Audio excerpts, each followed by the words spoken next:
Hello, everyone, and welcome to our second lecture of the week. As I mentioned last time, this week we'll actually have two separate topics. Last time we talked about psychotherapeutic drugs. This time we're talking about caffeine. So these drugs don't actually have much in common, except for the fact that they're not that commonly abused. So they tend to be shorter units to talk about. Caffeine in particular, um, its mechanism is well understood. It's not that complex. Its effects aren't that complex. And the consequences aren't all that complex. So caffeine's a pretty simple one, and it's one we're familiar with. So this should be familiar territory for a lot of people. So what we'll talk about today is caffeine, and we'll start with where caffeine comes from. It's a natural product, but there are actually more sources than you might imagine. Maybe you do imagine, I don't know. But there are some big ones, and there's some lesser known ones. So we'll talk about the history of caffeine, and generally the beverages that it was uh, present in. And then we'll talk about how caffeine works. How does caffeine have its effect on the brain, and what does that do to behavior? And finally, we'll talk about the consequences of caffeine use. As I said before, they're fairly mild in terms of negatives, but um, we will go over them, and there's some controversy here as to exactly what the consequences are. So first, where does caffeine come from? So when we're talking about coffee, it comes from coffee beans. And so I put beans in quotes here because coffee doesn't actually produce a bean, it produces a fruit. So what we call coffee beans are actually the seeds of the coffee fruit, but nevertheless, they're referred to as coffee beans. They look like beans, so we'll go with it. So coffee beans have fairly high caffeine content, and of course they're used to create the beverage coffee, which we're all familiar with. And there are actually a couple different species of the coffee plant. One is the Arabica, and the other is the Robusta. And the Arabica tends to be less bitter, and it accounts for, I believe, around 70% of coffee production. Robusta has a little more bitter flavor to it. It's not considered usually to be as good. So it's used for things like instant coffees and for sources of caffeine where the flavor of the bean doesn't really matter that much. If you're just trying to extract caffeine, it's more common to go to a Robusta plant. There's also tea. Tea has caffeine in it naturally. So there are tea plantations. Coffee originally comes from the Middle East area, Eastern Africa, perhaps, where that's not exactly clear. Tea comes from Southeast Asia. Then there's the cacao tree, from which we will derive chocolate. We'll talk about that in this session. So the cacao tree produces these pods from which chocolate is derived, and chocolate does have caffeine in it. So those are the famous ones. You probably knew at least two of those. Maybe chocolate was surprising. But there are other sources as well. There is, for example, the cola nut, which comes from Africa and is historically half of the psychoactive ingredients of Coca-Cola. So as I mentioned during our lecture on stimulants, Coca-Cola originally had cocaine in it, small amounts, but it was there. The other natural product involved was the cola nut, which has caffeine in it. That's why so many beverages, especially soft drinks that were developed in the early 20th century, have the word cola in there because the cola nut was part of the manufacturing process. You also have a South American plant called yerba mate, which is used to brew a beverage called mate, which is popular in places like Argentina and Bolivia. And this is a caffeinated beverage. Not as common elsewhere, but yerba mate has caffeine in it. So it's sort of like tea. Guarana, another South American plant that has caffeine in it. And caffeine originally, of course, for centuries, was only derived from natural sources. But it was in fact synthesized in the late 1800s. Not that is a big source of caffeine. There are so many naturally occurring sources now and always that you don't really need to synthesize it. You can it's cheaper and easier just to grow the plants and extract caffeine later. But it was in fact synthesized in the late 1800s. So a brief history of caffeine. So as I said, it's a naturally occurring substance. So it has a longer history. We've seen that many of these drugs, even the anesthetics, which were developed pretty early on, we're talking about the late 1700s to the 1800s. Psychotherapeutic drugs were the 50s, the 1950s, that is. But the naturally occurring ones tend to have a longer history, and caffeine is no exception. So coffee was originated in the Middle East, and there are legends about it, but the most plausible is that it was developed originally, that the plant hailed from Ethiopia, and then it just crossed over the Red Sea, because its earliest cultivation is recorded in 15th century Yemen, which is, of course, next to Saudi Arabia on the Arabian Peninsula. And so coffee actually has a long history with the Islamic culture. And so Islam, as we know, prohibits the use of alcohol, but it doesn't prohibit caffeine, even though for a while there were some Islamic groups that were looking to prohibit caffeine as well. Coffee has always been a legitimate beverage. And now there are, of course, religious groups uh, that don't allow the ingestion of caffeine, um, but no religious groups with a large population. Christianity, Islam, Buddhism, Hinduism, all caffeine is allowed in all of these societies, which is probably one of the reasons why it's historically less stigmatized, as opposed to something like alcohol or tobacco or marijuana. So that's coffee. Tea, as I mentioned, is also a natural source of caffeine. And of course, we're most familiar with tea and its impact on history through something like the Boston Tea Party, its impact on early American history. So tea, as I said, originated in Southeast Asia, but the British and the Dutch both got involved in the tea trade once tea made its way to Europe. It was still largely produced in Asia, uh, and a large portion of the consumption was in Asia as well. But once Europe caught on to tea, these companies tried to ensure their monopoly. So there was some historical conflict there, but they also wanted to maximize their profits.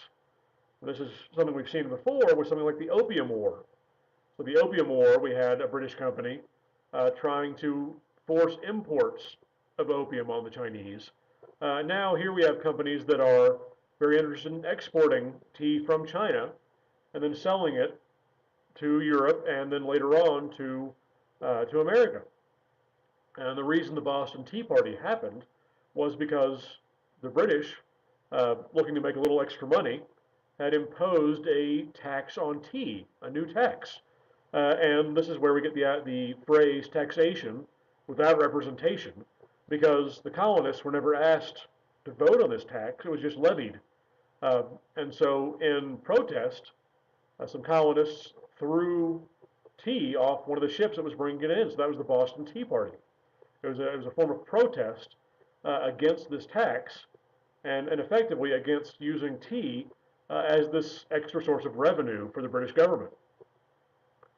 So again, we see this idea of drugs, like caffeine in this case, uh, being important economic staples.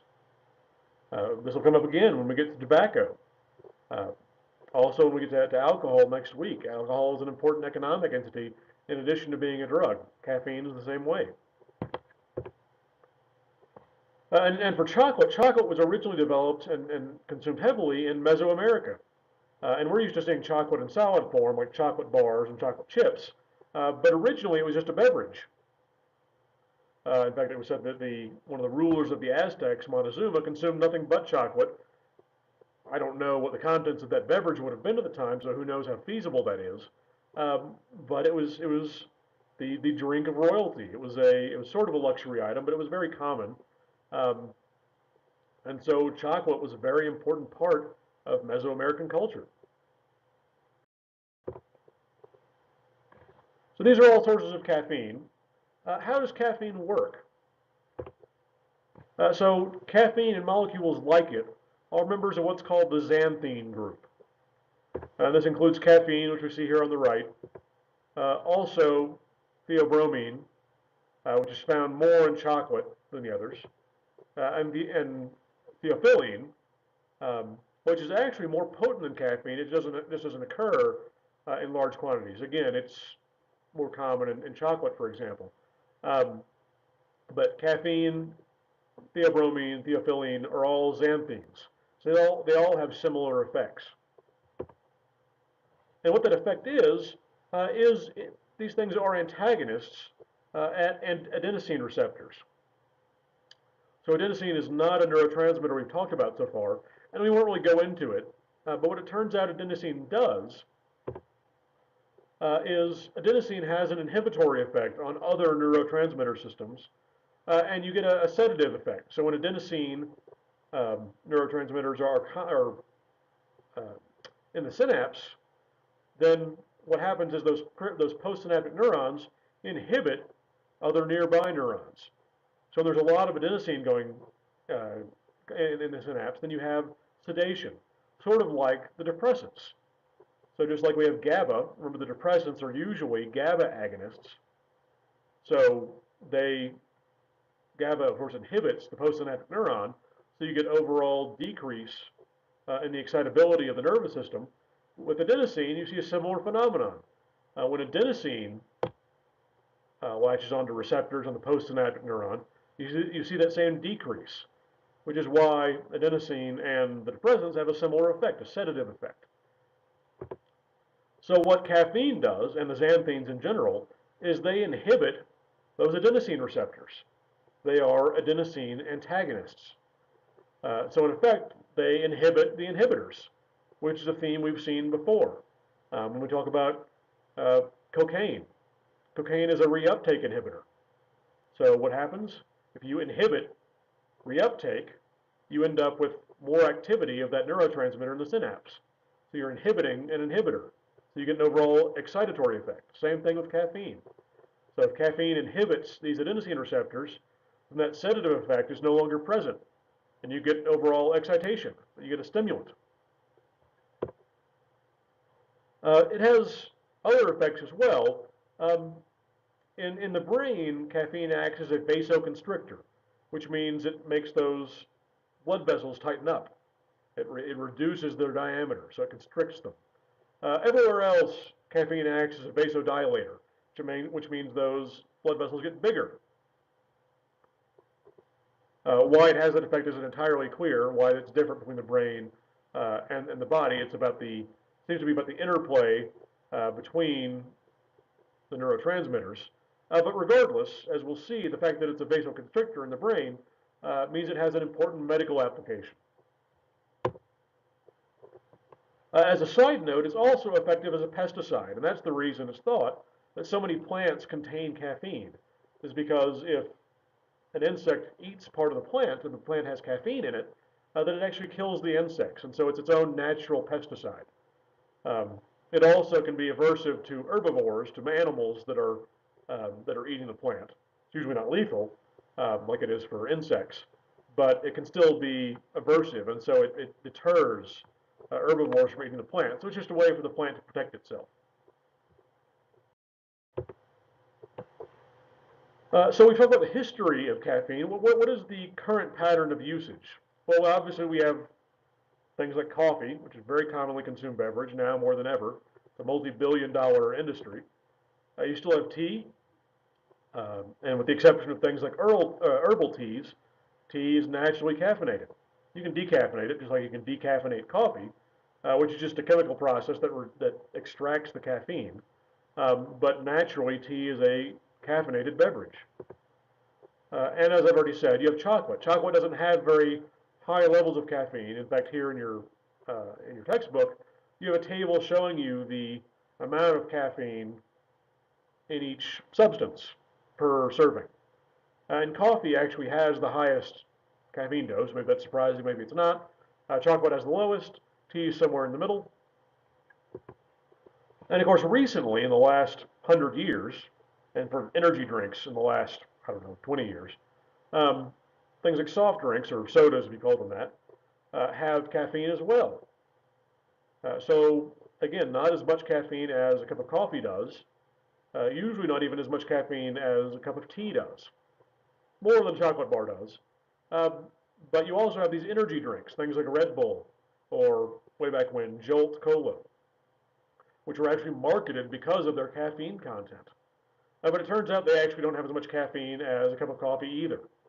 Um, Nevertheless, there is enough caffeine to have effect, and usually when caffeine is consumed, it takes about 2 hours to reach full potency, but you can start to feel the effects within half an hour. So that these two tables together just show you how much caffeine is in each beverage per serving. So regardless of what the commercial might say, um, energy drinks and sodas might not have that energizing effect as compared to a cup of coffee, at least in terms of the pure caffeine content. Especially drinks like Red Bull, we'll talk about their other ingredients, but there's no evidence that anything other than caffeine is what's producing the stimulant effect in Red Bull.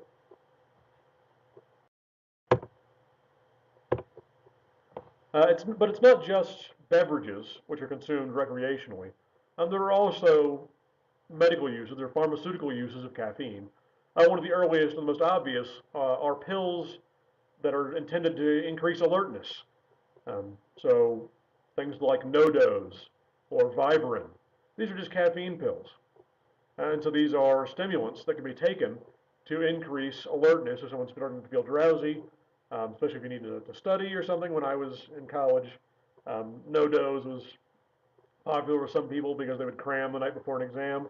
Not a good idea, by the way, but no-dose has a bunch of caffeine, and so you can take it to stay awake because, as we'll see, that's one of the effects caffeine has, as we all know. Also, headache medications. As I mentioned, uh, caffeine is a vasoconstrictor in the brain, and so it's thought that because of that effect, that's what reduces the impact and the severity of headaches. A lot of headache cures, headache pills, will contain caffeine, not in order to promote alertness, but just to reduce the diameter of blood vessels, and we think thereby to reduce headache pain. You also have it in things like weight loss pills. Caffeine increases things like heart rate, increases metabolic rate, even if it's just in the short term, and of course increases overall alertness and energy level, so can help with exercise, for example. And so a lot of weight loss pills will have caffeine as an ingredient.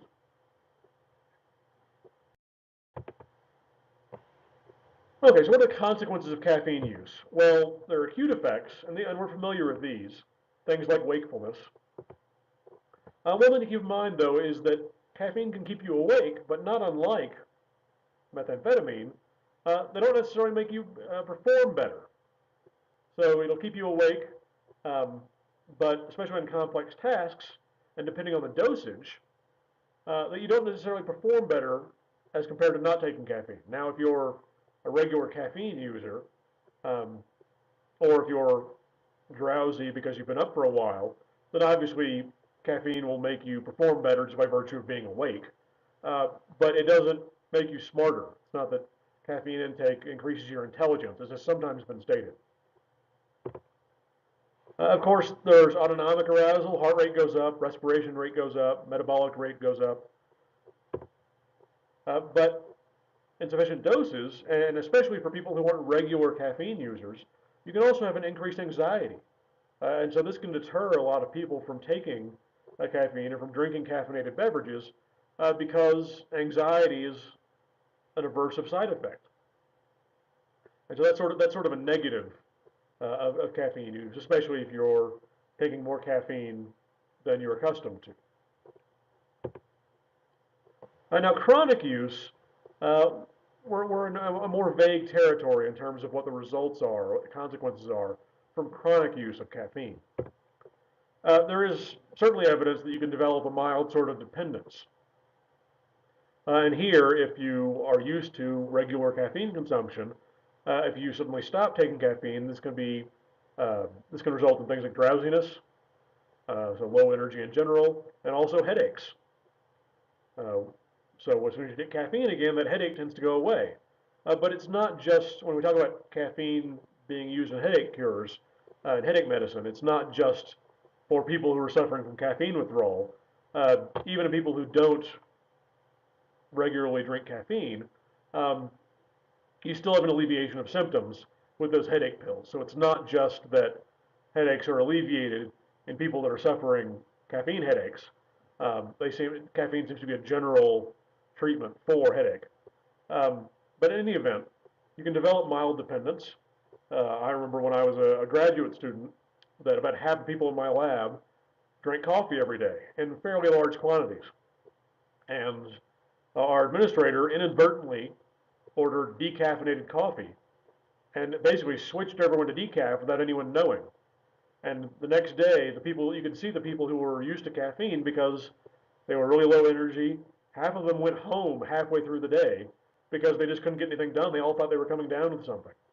Um, and then once the decaffeinated coffee ran out, the administrator got the normal kind again, and everyone was very highly energized because they'd gotten over their caffeine dependence, and now they were suddenly caffeinated at a level they weren't used to. In any event, mild dependence is possible. It's usually not severe, both in terms of its severity uh, and the number of effects there are. It's generally headache and drowsiness. There's an open question about caffeine use disorder, whether there's an actual disorder like alcoholism um, or stimulant dependence or depressant dependence. Is there an equivalent form of dependence for caffeine? And this is being debated in the world of psychology today. It's very rare, but there are people who claim they can't function without it, uh, and that if they don't have caffeine, it affects their work, it affects their family lives, and those are some of the qualifications for dependence and for addiction. So right now it's being debated whether there's a caffeine use disorder. In terms of other effects on the body, um, there are some ambiguous reproductive effects. It's sometimes been claimed that um, that it can result in miscarriage. There's evidence for and against that. There's more evidence for it leading to low birth weight. But what's the most evidence is that it just reduces the chance of getting pregnant um, for women. And so, not that that's advocating its use as a contraceptive because it's not a very effective one, but if caffeine does anything to reproductive health, it is reducing the chance of pregnancy. It's also been possibly linked to cancer. Again, the jury is out on that. There's evidence for and against it. So if it does lead to cancer, it's not a very strong effect. Coronary disease is a more interesting topic when it comes to caffeine use. Um, so it turns out that if you consume a lot of caffeine, and here we're talking about 5 cups or more of coffee a day, that it can increase your risk of heart attack by 2 to 3 times. However, if you take mild to moderate doses, then it might actually have a protective effect. That having a little bit of caffeine might reduce your chance of heart attack. But as soon as you move into that domain where you're having a lot of caffeine every day, now your risk is increased. So a little bit helps, but a lot of it hurts you, it seems. That is our current thinking. Okay, so that is it for our unit on caffeine. Again, it's a drug with which many of us are familiar. The effects are known. The negative consequences are mild. And so next time we'll actually talk about alcohol, which is a big topic. It'll take us the entire week. You could teach an entire course on alcohol. But we'll talk about the history of alcoholic beverages and usage trends, so demographics, both historically and in the U.S., internationally. So how is alcohol used? And of course the consequences of acute use, but also chronic use. And so alcohol is a very important drug and drug of abuse. And so it's a very important component of our society. It has a big impact on individuals, has a big impact on our society, our government, our economy. And so it's worth spending some time on. So we will spend next week talking about alcohol. And I will see you then.